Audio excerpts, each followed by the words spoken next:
The following is a conversation with Kevin Warren. Kevin is a lifelong sports enthusiast and host of the successful Sports Chasers podcast. Growing up in Brooklyn, New York, Kevin's passion for sports was sparked early, influenced by his father who played minor league baseball. Over the years, Kevin has become a leading voice in the sports community. He has created a space that celebrates popular sports and those often underrepresented in mainstream media. From football to pickleball, Kevin and his co-hosts bring fresh perspectives, showing how sports can connect us all in unique and meaningful ways. This is the first episode of Season 3 of the Pre-Zero Sports Talk podcast, and I couldn't be more thrilled to kick things off with such an inspiring guest. I'm your host Sid Ben Salah. Today we'll dive into Kevin's journey from his early days playing sports in Brooklyn to his insights from 6 years of podcasting and championing authentic storytelling in sports. Let's get started. Kevin, welcome to the show. Good morning, Sid. Thanks for having me. Thank you. Appreciate it. Kevin, let's start at the beginning. Growing up in Brooklyn must have been a sports lover's dream. You had baseball, basketball, and almost everything happening around you. How did that shape your connection to sports? Well, I tell you, growing up in Brooklyn, I think it was the best thing for me as far as, how sports has become a life for me. So I grew up loving baseball, of course. Baseball was my first love. And then you had football, then you had basketball, then you have hockey and all those other things. And then you think about it, there's the two professional baseball teams, and then you got the two professional basketball teams in the area, and then you got the three professional hockey teams in the New York metropolitan area. So I learned to love and grow, a pretty much affinity for all the sports, and I just loved it. So it's definitely was it was a happy thing for me. So Fantastic. I know your dad played minor league baseball. What was that like, having someone in your family with that kind of experience? Did he influence you more than just teaching you the game? well, I can remember as probably about 5 years old, him take me out to play catch and all those things, and and learn how to hit and how teach me, not only teach me how the game is, but teaching me how things of life, growing up and kind of equating sports with life, which I think it's a dichotomy of lessons learned even today with sports. Sometimes you win, sometimes you lose, and that's how kind of like life is, right? You win some things in life, sometimes you lose. So you're not going to win all the time, but you're not going to lose all the time. But if you get a good work ethic, right, you'll become the victor, right? So You mentioned before during our intro chat that the Sports Chasers podcast started with just talking about sports with your friends. Tell us how those casual conversations turned into a full-fledged show. So me and my childhood friend, my man Dorian, my brother Daryl, my cousin Eric, we would be on the phone for hours talking and arguing about sports. And it would be every day. And we'd be talking, and sometimes we'd be talking about how it's being covered until finally one day, my man Dorian, his wife, shout out to Rhonda, she said one day on the phone, while she was listening, she just yelled out, "You guys should start some kind of show or something like that. Y'all just arguing on the phone." I was like, "Rhonda, that's brilliant." I was like, "We should absolutely do that." So that kind of kickstarted it for me, and also my cousin Eric. I got to give him credit too. And I didn't like how things were being covered with sports either. And he always would say, "Turn the channel." I did turn the channel, and not only did I turn the channel, I became one of the channels, a voice for those that want to hear some real live sports coverage, to come on over to the Sports Chasers podcast. So yes. Yeah. And Kevin, was there a particular moment, like when your friend's wife suggested starting the show, that made you go, "Yeah, we should really do this"? It didn't start right away, but it started. It planted a seed, so to speak, Sid. So that seed was planted, and then I started thinking of ways to do it. I heard of podcasting. I saw it like on Apple Podcasting, of course, and I was Hmm. like, hey, let me just start it. So I went and purchased some software, which was the audio software. It wasn't when we started in 2018. It wasn't video. It wasn't video. We only did the audio Mm. portion, The audio, yeah. and it was horrible because we have and I won't call out the software that's doing it. I think they have become better at it. The Yeah. software wasn't good. We weren't good. So, and I kept some of those early episodes up just to see how far we came from. So, and I like growth and I like to see how from where you come from to where you're going to. So I think that's vitally important. But yeah, that's how it started. Yeah, we started off with audio. So Yeah. Did you, for once, anticipated the amount of work that the medium, the podcast, will take? no, so I absolutely when I first got into it, when I first got into it, I was like, man, this is a lot of work. Much respect to those that are constantly doing it. And then when the video portion became part of it, that was even more work because you need to be Yeah. polished on camera. You need to be a certain way and to be presentable. You can hide kind of like on radio or when it's just an audio a medium, but when you on video too, that's a whole nother presentation and production that needs to be polished and needs to be refined and needs to be great. Give it your best effort every time you put yourself in front of the microphone and the camera. So no, much respect to those that did it before me and that's still doing it now, and much respect to those that keep on persevering because this is not easy to do because pod fading is real. People Yeah. always start out, what I'm saying? They have a great idea. They want to do podcasting. And then, first 10 episodes, they didn't make $5. They're out. You don't hear nothing Yeah. from them They no give more. up. Yeah. Yeah. They give Yeah. up. And So and on that, Kevin, what's the advice to not giving up, just to carry on, because most of the time it becomes so overwhelming that you say, okay, I don't see really the benefits, I don't see the audience. For example, maybe the audience is not growing, and then suddenly they just throw the towel. I think if I was to give advice to people, it would have to be something that they're passionate about if they're talking about it, right? Hmm. If you're passionate about it, you're talking about it, you can do this whether you're getting paid or you're not getting paid or you don't receive any benefits, right? I enjoy either way, getting paid or not getting paid. And I'm not saying that I'm making, I got a Joe Rogan deal, which I don't, not yet, right? So um, I just think people have to be passionate about it. And I think for me, I can only speak for me, it's therapeutic because I Yeah. love to talk about sports, you know. And one of my quotes that I have on our website, sportschaserspodcast.net, I say at the very end, sports is a medium that brings everybody together. Yeah. And it doesn't matter which walk of life, where you come from, which race, color, creed, which gender, doesn't matter. When you go into the basketball arena, the hockey arena, the baseball stadium, the football stadium, or tennis or golf or pickleball or whatever you're doing, man, that's an opportunity to meet somebody who you may have never met before when you go to these venues, or even going out and just playing casual sports. It's an opportunity to meet somebody and make a connection, and that's what I love about it. So Yeah. And on that, I fully agree with you. And I think the main lesson or advice we should give everyone, because I went through exactly the same, and it's the love for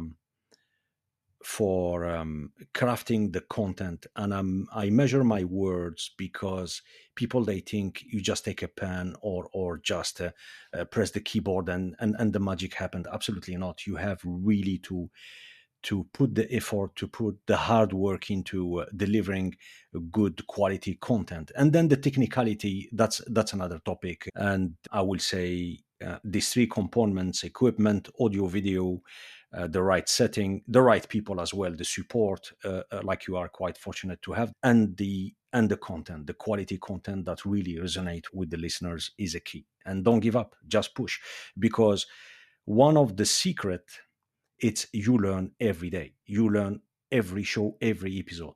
Yeah. Talking about your show, Kevin, one thing I love about it is the way it connects with the community, especially the local teams and amateur leagues. Do you feel that this helps foster a deeper sense of community? Oh, definitely. I think talking about sports, as I forestated before, when you talk about here in the States, when you talk about, your local team, people absolutely draw that connection. It draws a lot of emotion to Mm, it.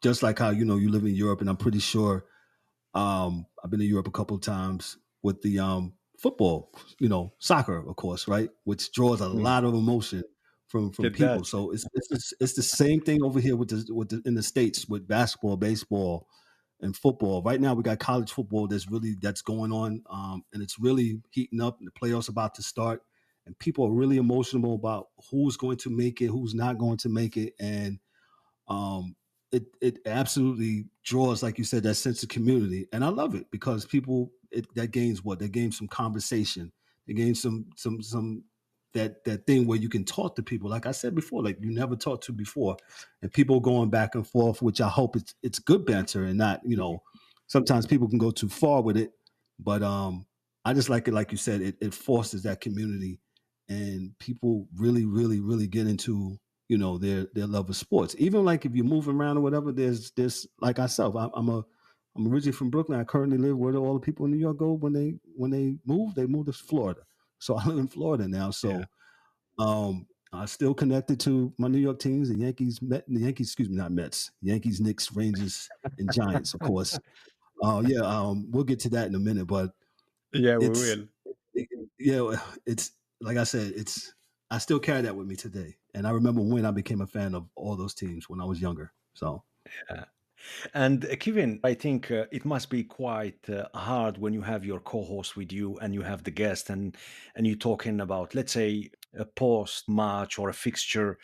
How do you hold your nerves in terms of, yes, we all have a team that that we follow, that we are fan, or an athlete. How do you try to keep the fine balance between not to show that you are biased towards a team and keep the audience engaged and the conversation depending what you're talking about, what's happened during the game, the score, was it a good game, was it a bad game, the gossip around and stuff like that. My question is, how do you try to stay unbiased? so that's a great question, Sid. So there's a gentleman. He used to be in hip hop radio. His name is Troy Terrain, aka his name is Star. And Star Mm, has this on his show. He's also a YouTuber now. mhm, Star used to be a radio personality in New York in the 90s, on the Star and Buckwild show. And on his YouTube show, he has this thing where he calls it the objective perspective. And my brother Daryl, who watches him, who's on our show, The Sports Chaser, we call him D Dubs. He always says that, that's what we need, the objective perspective. And I'm glad you asked us that question, because that's what we try to be at the Sports Chasers. We absolutely have that objective perspective. If you're in a if you're just not if you're biased, you're basically being in a echo chamber.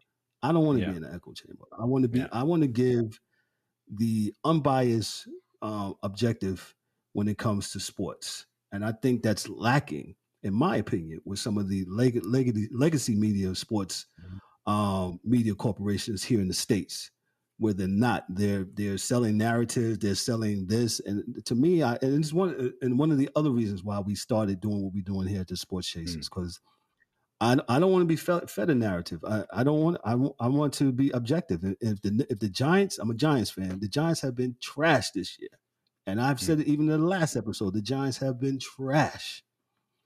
And if they do good, I say they do good, but I tell it like it is. And I think that's how it should be. Win, lose, or draw, if your team is doing good, yeah, we praise your team. If your team is not, mm, we'll call it out here on the Sports Chasing and say, yo, your team is trash.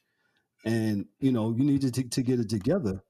But I like that you yeah. asked me that question, Sid, because, I don't think that's I don't think with some of the legacy medias that's going on now. I think that they are absolutely selling sometimes a narrative and selling a Mhm. bias, which I don't agree with. You should get back to reporting the news. And if you have an opinion about something, that's fine. Have an opinion about it, but have an objective opinion about it, you know. So Yeah. that's why I feel really passionate about that. And I'm glad you asked that question.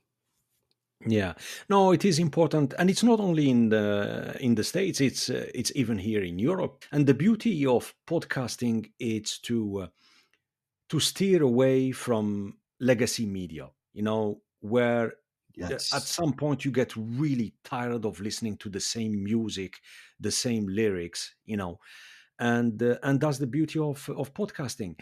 And Kevin, how do you decide what sports to cover? I know you cover a wide range, everything from football to pickleball that you told me about last time. How do you balance covering mainstream sports with highlighting those that might be less popular? So, we have a schedule like everybody else. So sometimes, our relatively nights that we do stuff. So we cover footballs on Monday nights during the football season, and then during the Hmm. regular, doing and every Thursday we're live and we talk about an array of other sports that's going on. But we're football dedicated on Mondays, and then Thursdays we do a show where we talk about an assortment of everything that's been going on in the sports world. The other days, I will have, or some of the other guys on the show, we'll have it dedicated where we'll interview other people from other other sports. So we'll reserve those days for like Tuesdays and Wednesday, maybe a Friday or the weekend. But that's how we keep it balanced and keep it going. And you said that about the pickleball guy. His name is Evan Cutterback. Man, we had a great time talking to him about pickleball. We really did. Hmm. We really did. Can I just circle back to one point when you talked about the um the legacy media? and Yeah. and you're right. That's the same thing that's going on in Europe.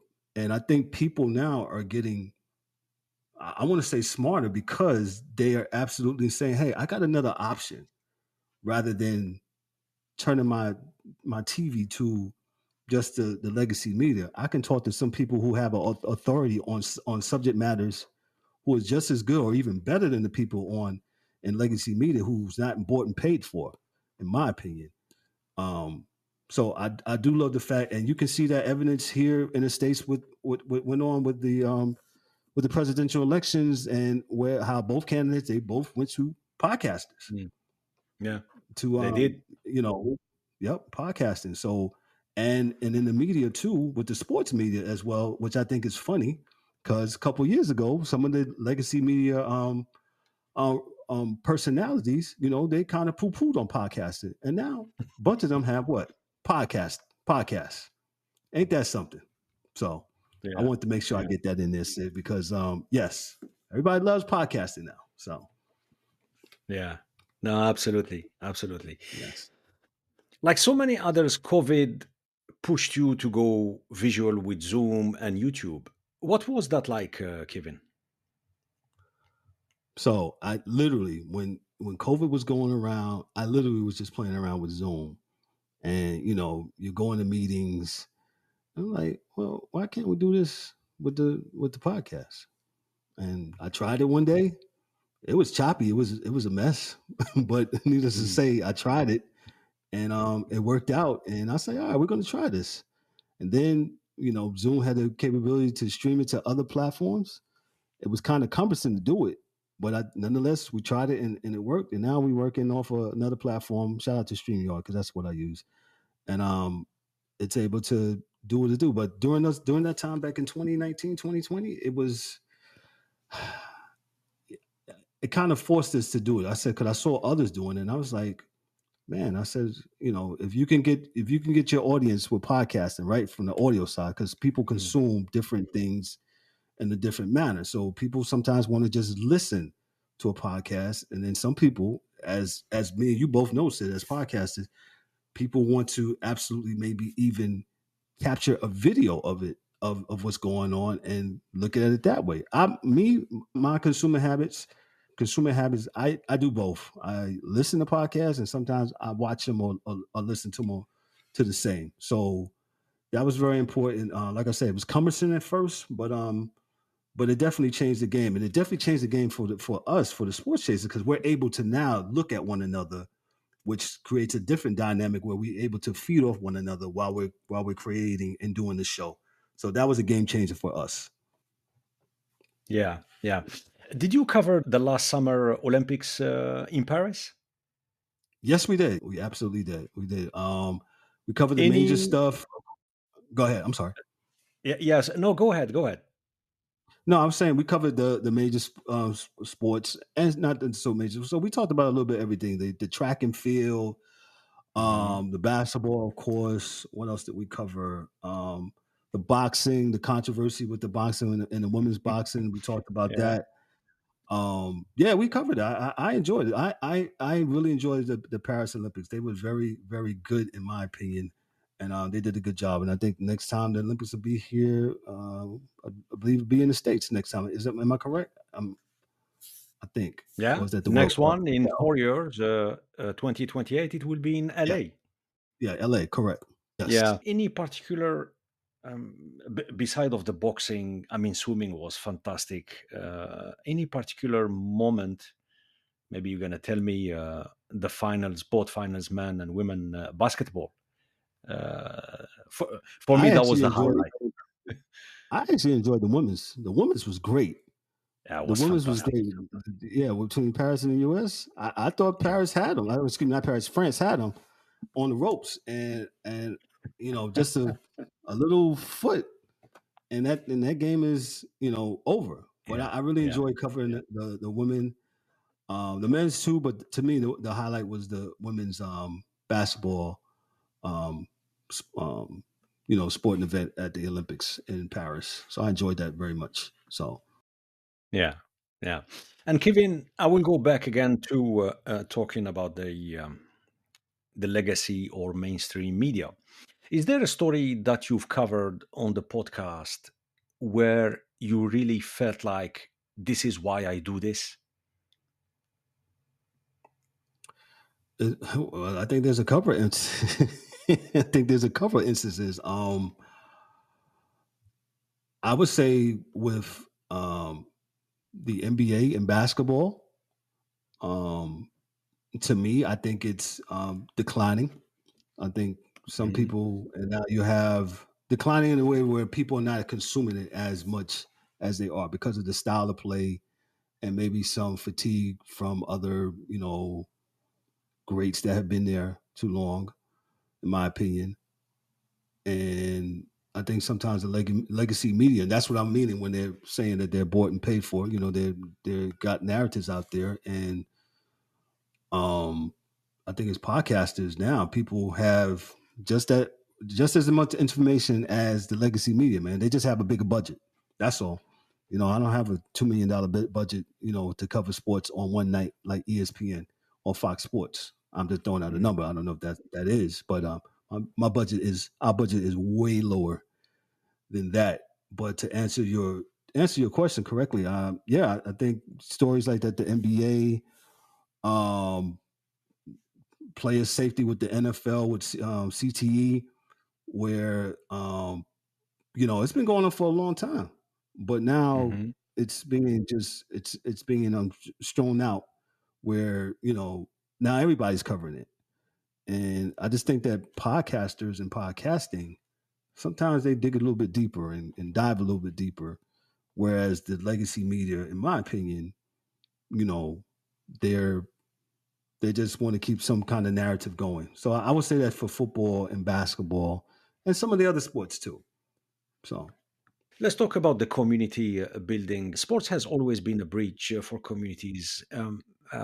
We spoke about it earlier, but from your perspective, can you give us an example of a moment where you saw that connection happen firsthand, maybe in Brooklyn or through your podcast?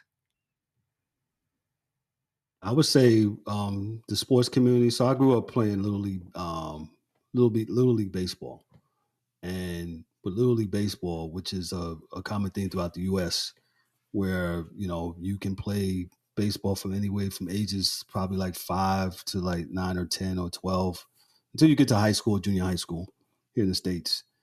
And the fact that growing up and playing it in little league, you was able to you have parents coming in, you have those that are, those that are volunteering to be coaches, to be umpires, to be, to help out with the groundskeeping and things of that nature. All of this sometimes is, these people are not getting paid. These people are sometimes volunteers. And even with myself, so like I said, being in Little League, where I even came and gave back and became a Little League coach and women's softball coach, and even teaching and even working in the YMCA, where you was able to teach some of those fundamentals when it comes to sports, man, which I really enjoy. So things like Little League softball here in the States absolutely brings a great community enhancement and enrichment, where the community thrives when you have sports like that. There's things like the police athletic league that's in most major, I guess, we'll say not major, but some major cities here in the States, where you Mm. have youth sometimes participating in sports after school, and it's done by most some local law enforcement entities, where they're able to, those kids that are, maybe don't have, the right resources, or they're they're not as fortunate as others. They're able to get some of these resources and play, things like baseball, boxing, um, you name it, basketball afterwards. Mm. So, shout out to the Police Athletic League, better known as PAL. So things of that nature, which Yeah. I have participated in myself. Yeah. Great. Kevin, you've got quite a diverse team on your podcast. How has that impacted the way you cover different sports, especially when it comes to representing voices that don't always get heard? So this is so my model, I guess, would probably come after the ESPN model. When ESPN first started, not what ESPN is now. I really don't like it. I won't say I hate it, but I'll just be nice and say I don't really like how ESPN covers sports right now.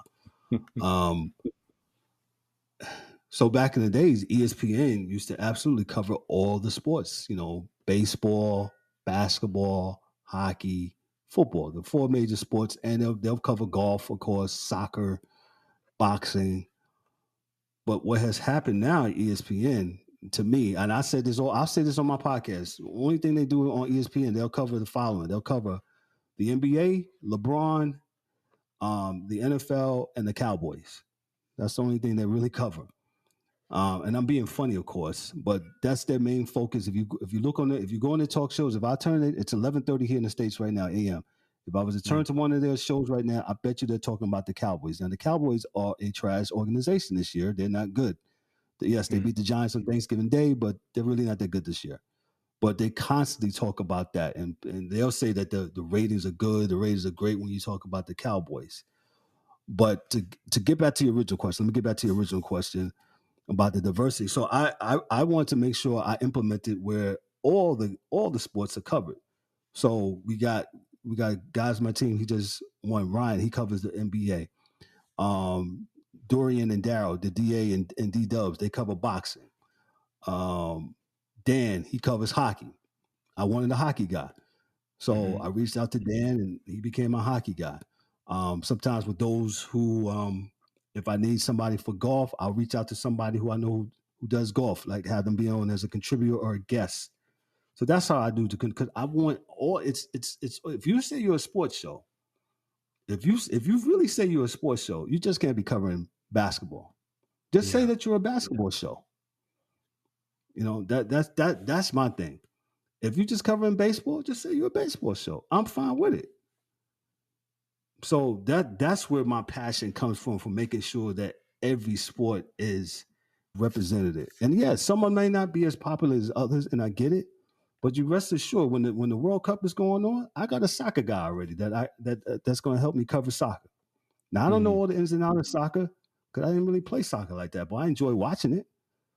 But rest assured, I will reach out. I have two soccer guys. I'm gonna reach out to them and make sure they're on the show to cover when the World Cup is in full cycle.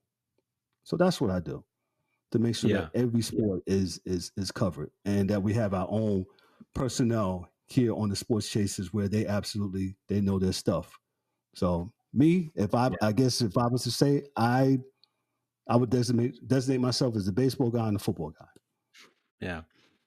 Going back to what you said earlier about the Olympics and what happened in boxing during the Paris Summer Olympics.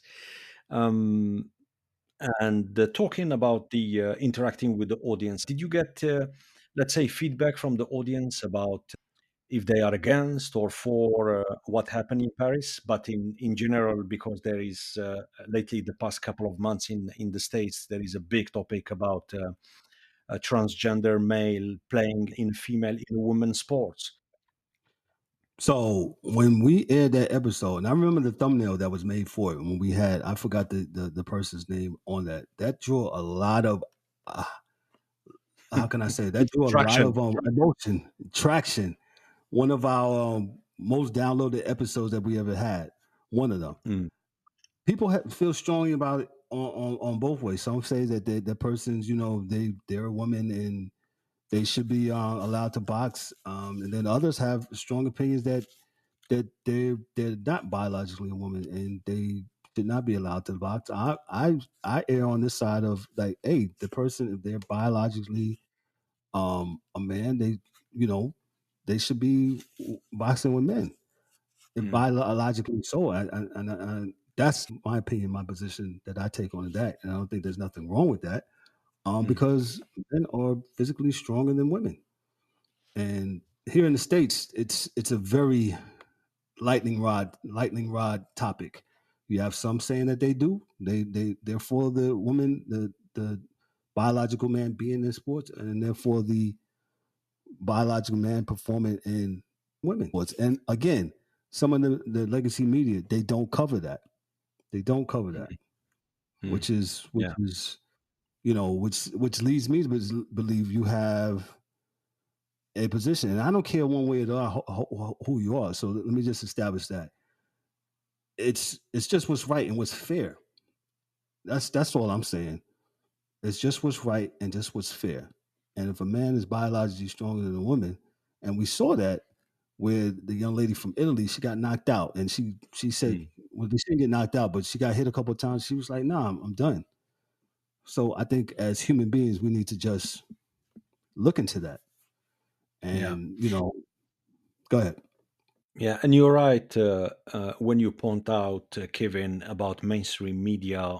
They really they didn't cover it. They didn't show any kind of interest to openly talk about this topic because at the end of the day, like we all know, sports is about uniting community. Sports is about doing the right thing, And I use that, the mainstream media, one thing that they covered a lot, and I spoke about it lengthily in this podcast, the issue with Caitlin Clark, why she was not selected to represent United States during the Olympics. From my point of view, the story was so twisted that it became a racial problem, a racial issue. Can I address 2 points you said there? Let me address the Caitlin Clark thing for your viewers over there. Caitlin Clark has been very polarizing, as you guys know. She's played at Iowa and then she got drafted by the Mhm. Indiana Fever. And she's a fantastic player. She is a fantastic player. Yeah. She has been met with a lot of resistance, in my opinion, from people, from some of the greats that came before. And I just think, in a nutshell, this is the whole thing about Caitlin Clark, which they don't like. They don't like that the WNBA has been around for 28 years. Mhm. They haven't made any money. So they've been around for 28 years, and they've had some fantastic players. Lisa Leslie, um, some of the and some others who are Cheryl Swoops. But I think some of these players that are playing now and some of the old heads, they are probably not as welcome with her because here she is, she comes on the scene. She's really good at what she's doing. I won't Mm. say great because we at the sports chase we always say let history tell the story, but she's really really good at what she's doing, and she has come in and she has made an impact. Ratings has went up. I haven't watched, me personally, I haven't watched the WNBA in like 10 years. And one of the reasons why I haven't watched it is because they have became political, and I think me and you talked that before. I don't believe politics and sports should go together. My just personal opinion. The sports Yeah. is supposed to bring together, supposed to bring people together, and as we know, politics can be so divisive. Yeah, like I was saying with Caitlin Clark, she's a polarizing figure. She's really good at what she does coming into the league. She was good in college at the University of Iowa, and she comes in, and I just think it's just jealousy. Some of these people that came before her are jealous that she's getting all this notoriety, and she's very good at what she's doing. And Mm. they're trying to make this correlation between her and Angel Reese. Angel Reese plays at a different position, Mm. and And she's she great, by can't. the way. She's fantastic, Yeah, Angel Reese. absolutely. She's good. She's a great defensive and Hmm. offensive rebounder. If she works on her game will get better. But Hmm. I don't think there's no comparison to one of them because they play different positions. And Caitlin Clark, in my opinion, in my humble sports opinion, I just think that she's better, and and that's fine. And I'm like I say, yo, y'all gonna squash the WNBA is gonna squash a great opportunity because of their jealousy and their bickering over this thing instead of them just kind of uniting together. Nobody has really watched. Like I said, I hadn't watched the WNBA in about 10 years because of some of this stuff, and now I watch it now. I watch it now. Actually, like I said, I had to Hmm. get somebody to come over. Kono, our NBA guy, he covers the WNBA, and he covers it for us. And I absolutely have been tuned in this past season. I enjoyed the season. I really did. But it's been so polarizing because I think because of the jealousy thing between But them and yeah, go ahead. I'm sorry. yeah. But Kevin, look, the jealousy thing, it's a normal human behavior. But what is not normal that the mainstream media pick on that and make it such a divisive topic, because when you see those ladies playing on court, it is a pleasure to see the level. And we spoke about the finals between France and USA during summer's Yes. Paris Olympic, which was epic. you know I Yes. was holding my breath. It was impossible to know who's going to win this game. It went to the wire, Kevin. you know and when you see this, I say, for all those young girls watching this game, they're gonna be so inspired, you know, and for sure they're gonna tell their parents, "Yeah, I want to start basketball." And this is the power of sports, regardless who you are, you know. I think some of the legacy media they want to keep division going. My opinion, they want to keep some podcasters too. Instead of just accentuating the positive. Not saying Mm. that it's all balloons and clouds and all that stuff, but that headline alone is they I think believe some are trying to absolutely clickbait you. Instead of just seeing for what it is. If you know her story, yes, she's been playing golf for a very long time, like you said, with her dad, and she's very good at it. She's an athlete. She's a very good athlete. So that can translate. She's playing in a pro am, I believe. And she's able to play basketball at a high level, and she's able to play at this pro amateur golf event. I'm a golfer myself, but I wish I was on that level like her, man. You know what I'm saying? My balls are slicing to the left, slicing to the right. Man, I wish. But Yeah. nah, I think she's a phenomenal athlete, man. And this division, just this stuff, like and I don't want to hop out on a politics thing again, but I just will say this, man, it's just a way to keep people divisive and keep them apart, and won't talk about the real things of what sports is. At the end of the day, man, it's just getting people together. And yes, we might have some differences of opinions about certain things, and I'm okay with that. I don't want to be in an echo chamber. If you think that such and such player is good, and I think that such and such player is great, yo, Mm. let's have a conversation about it. Let's have a good conversation. Debate is good sometimes, but I don't think debate is good all the time. And Yeah. when you have a conversation or debate, I always say, come with your facts. Don't come with emotion. And Yeah. that's what it be sometimes. People come with emotion, and I don't care about your emotion. Mm. What? I'm a facts and figures guy. What are the facts and figures saying? If you're not bringing that into a conversation or a debate, I don't really want to hear from you, because a lot of things, like a lot of people are passionate about the whole LeBron and Michael Jordan thing, Hmm. and people are Hmm. passionate, and on both sides. I'm me personally. I'm a Jordan guy.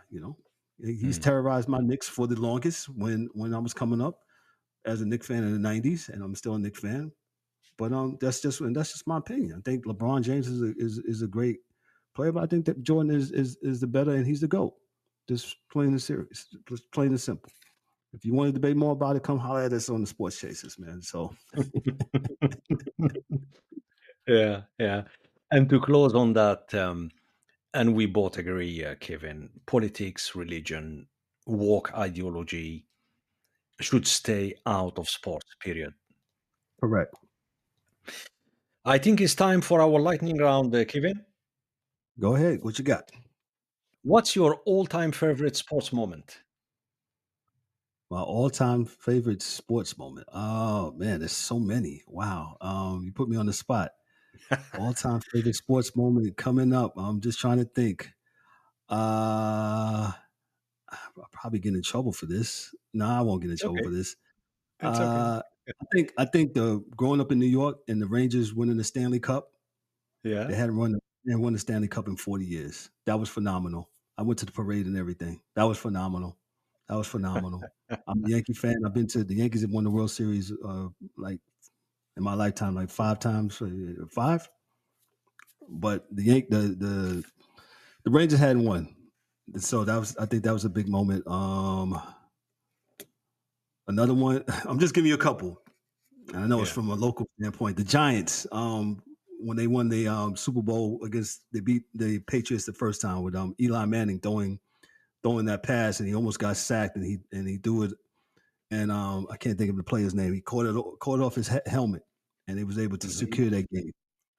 So there's just so many sports Wow. moments. But you brought me down some memory lane about some good sports moments. Yeah. Yeah, Kirk Gibson in 1980 88 against the Oakland A's when he was a Dodger. He was hurt the whole um, during the whole playoffs. He comes up with a bum leg. He hits a home run, and the Dodgers go on to win the World Series. Man, there's just so many great sports moments. Yeah. It just really is. So Yeah. I'm just giving you from Great. the hockey, basketball, baseball. Jordan winning his sixth championship. That was a great Championship. accomplishment too. Yeah. Yeah. Great. Great. Which sport did you find the hardest to master? As far as playing or covering it, or Let's just say both. Let's say covering it. the hardest to cover. Mhm.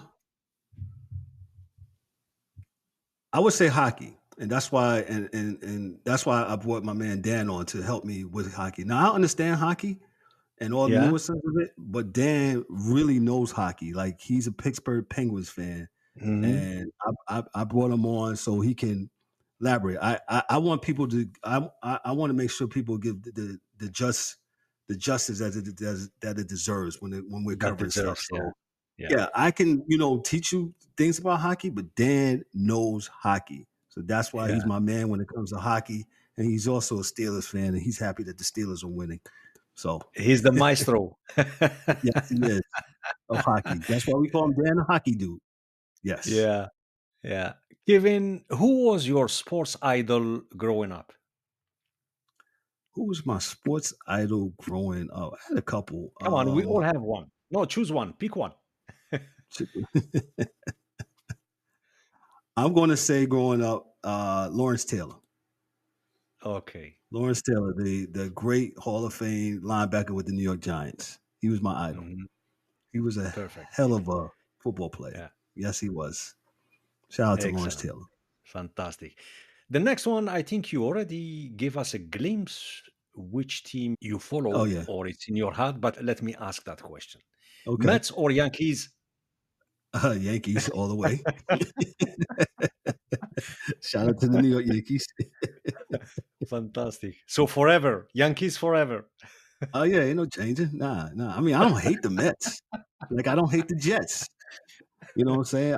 I have affinity for the Yankees, the Knicks, Rangers, and the Giants. So that's just me. Yeah, yeah, yeah.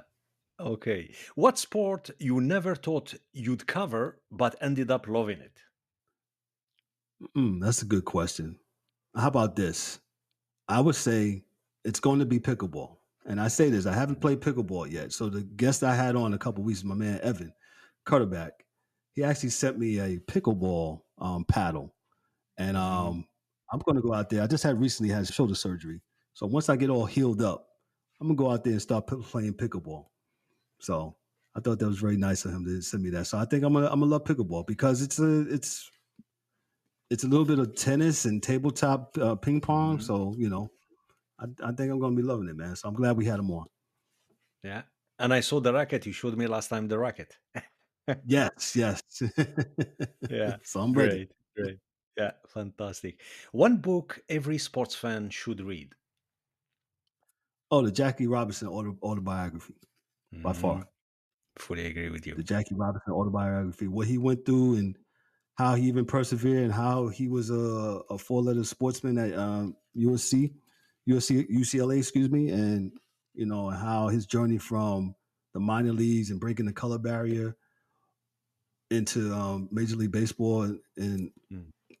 excuse me in the 40s. That's extraordinary. His journey, man. Great man. What he did and what he had to overcome.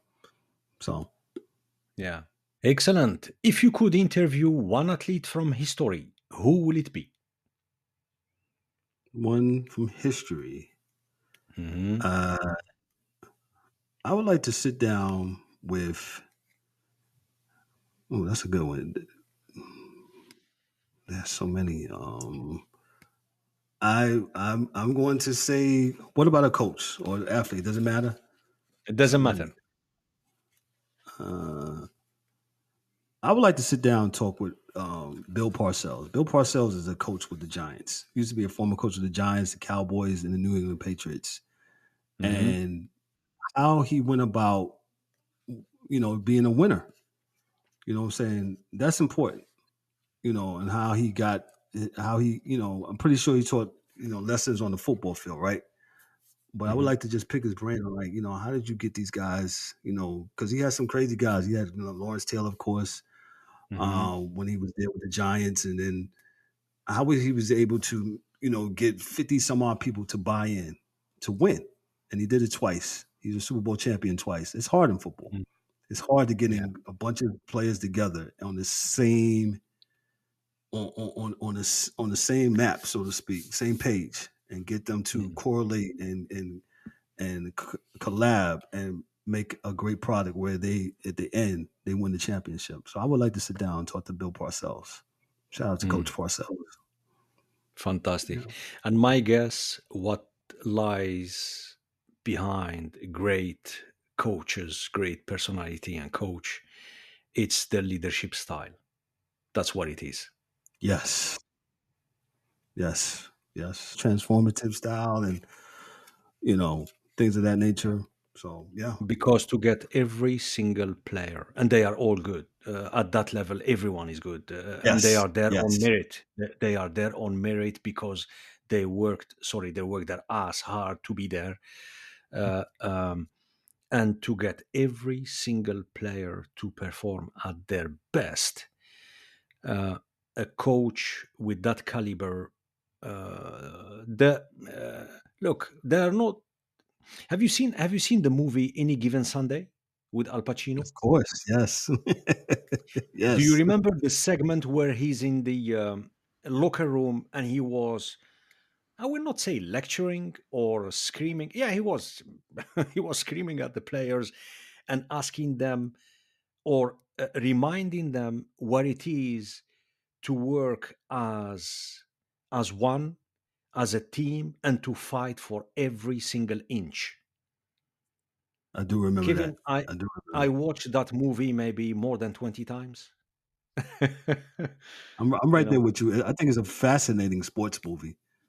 I think it was a little hit.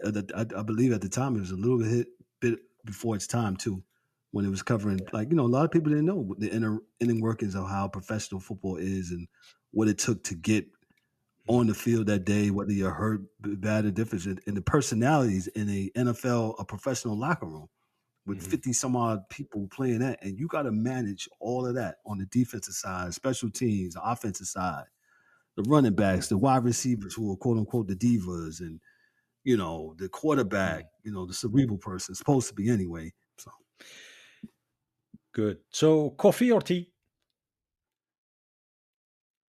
T. Tea. You are a tea person. Yeah, yeah. Kevin, if you could have a dinner with a historical figure, who will it be and why? uh Malcolm X. If I was to have dinner with him, That's I would just like to pick his brain about how it was him coming from his story. I read his biography too. No, it's not sports mhm, related, but I read his biography too, and saw his movie also, but with Spike Lee, which was phenomenal. I would just say I would like to pick his brain on how it was coming from his story, like growing up in the deep rural South and coming up north and becoming how he became with the Nation of Islam and becoming a leader. I am totally fascinated with people that lead that's into leadership and what's their leadership style and how would they go about doing things. I would want to know how did he cope with his life being threatened nearing his end days and what was it what sparked his fire to change his life around when he was incarcerated, mm, things of that nature, because life is all about choices, but sometimes when you get a second chance, man, we make better choices. And yeah. I just would like to ask him some of those things and some of those and what drove him to to connect. If you read the book or you saw the movie, you saw how he was approached from I forgot the gentleman's name in the book for the Nation of Islam, but just to see what after that conversation was that the thing that lit his fire, so to speak, his pilot light. And sometimes that's what happens in life. Sometimes you have an interaction with somebody, and that's all it takes for you to go Mm, to be great, to be great. So, yeah. What's something people might be surprised to know about you? man, that's a tough one. Be surprised about me. Oh, Yeah. um, I'm a good baker. Ah. I bake good desserts. And I just did one Okay. for Thanksgiving. So yes, I make good desserts. So you like cakes, Fantastic. you like banana pudding, things of that nature, cookies. I'm your guy. So Call Kevin. Yeah. Maybe it's a topic for a future episode, Kevin. Kevin's Bakery, yeah. Yeah, yeah. I will be a guest. Yeah, I'm good. I'm a Okay, good baker got as it. well, That's and I'm a good okay. cook. Okay, Yeah, 'cause I'm because okay. yeah, because one thing that I do all the time to unwind after, let's say, a long week or some, I just cook for the entire family, and my wife keep telling me, I think it's time for you to open a restaurant. I said, no, no, no, no, no, no. I cook It's hard only work. for the family and for my friends. The Yeah, restaurant business is hard work. I know some friends that's in the restaurant business. That's hard work. yeah, it is. It is hard work. It is hard work, but yeah. What's the biggest misconception about hosting a sports podcast? I think people think it's easy. Hmm. People think it's just a matter of just getting on this microphone and just talking. A whole lot of things must go on and transcribe before you get to this point. Mhm. First of all, you should be a good public speaker. Should be, and if you're not, that's okay. You work on it, right? Mm, mm, Two, all the behind the scenes things. It's a lot that has to go on for you, especially if you're going to be doing this for a while and you're going to be good at it. So you had mentioned before, you mentioned about the audio, the visual, and I forgot the other component you said. the But content those things are creation. in the content creation, right? So you have to have a plan for all that. And I used to do live audio when growing up in Brooklyn. I used to do live audio in my church that I was in. So I was Mm-hmm. privy to that. So I know how to do live audio. And we all know, me and you both know, if you have crappy sound, man, people is not going to listen to your podcast, man. They're not. If the sound is awful, people are going to be like, let me turn. I can't even get past it. I know I have. So I'm cognizant of that, and I just try to make sure that our sound, when we come on, it's great, it's impeccable, and people want to able to listen to us. And I recommend all the microphones that all the guys should get, and the video equipment, and that's important, man. So, but a lot of things go on. It's not as easy as you think. Not trying to deter anybody. You can do it, but you got to want to work, and you got to want to always hone your craft, and you always got to seek information doing this. I'm always constantly seeking information on how to make us better, how to make me better. I even think about going back to school for journalism, man, just to say I got it. Mm-hmm. So nobody can Yeah. say, "Oh, he's not a journalist." Whatever. Yeah, I am. so just a thought. Yeah, fantastic. And lastly, Kevin, to our listeners, a piece of advice or wisdom on any topic.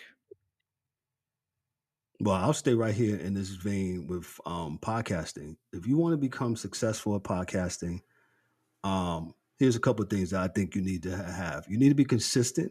Whether you're going to do it twice a week, 3 times a week, 5 days a week, once a month. Be consistent at it, because your audience is there waiting for you. That's one. The second thing I want to say is make sure you seek a mentor. Get a mentor. I got two myself, and they've been very great with me as me trying to gain some knowledge from them and them schooling me on how the industry works. So get you a mentor, and make sure you listen to your mentor, and make sure that you are absolutely absorbing all this information, because can be overwhelming if you're not ready. I always wanted to do it. So, and I have some training, like I said, some live sounds and things like that. And I always want to seek information, man, but I don't know it all. So when I'm just the type of person, if I don't know it all, I'll seek somebody who does. And so that's why I got two mentors that they help me out in this podcasting industry. So that would be my advice. If we're staying in and tapping into this podcasting lane, because you don't want a pod fade, man. Because people start out strong, they're like, yeah, I got a podcast, and then 2 months later, man, we don't hear from them. Your Yes. audience is waiting for you, man, and that's what I was taught. It's almost like watching a TV show, right? Your favorite TV show is coming on. Well, people have this expectation for you to come on, and you inconsistent. You come on once a week, and then once every other month. No, just be consistent. Be consistent. Whatever your consistency is, be consistent, Yeah. and craft your skill, and seek information, and seek mentorship. That's all I got for you on that. Fantastic. And on that, Kevin Warren, it's been a pleasure having you here today. Sid, thank you so much. This has been really great, man. This has been really, really great. I appreciate you, sir. Thank you. Before we wrap up, Kevin, let everyone know where they can find you and how to contact you if they are interested in learning more about the podcast and your work.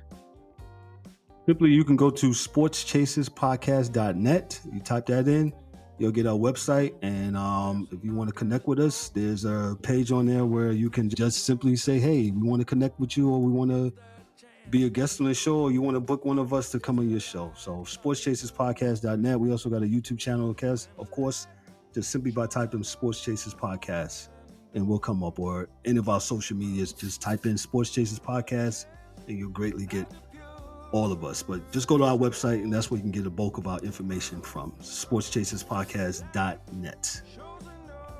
Fantastic. And I will put all that information in the show notes.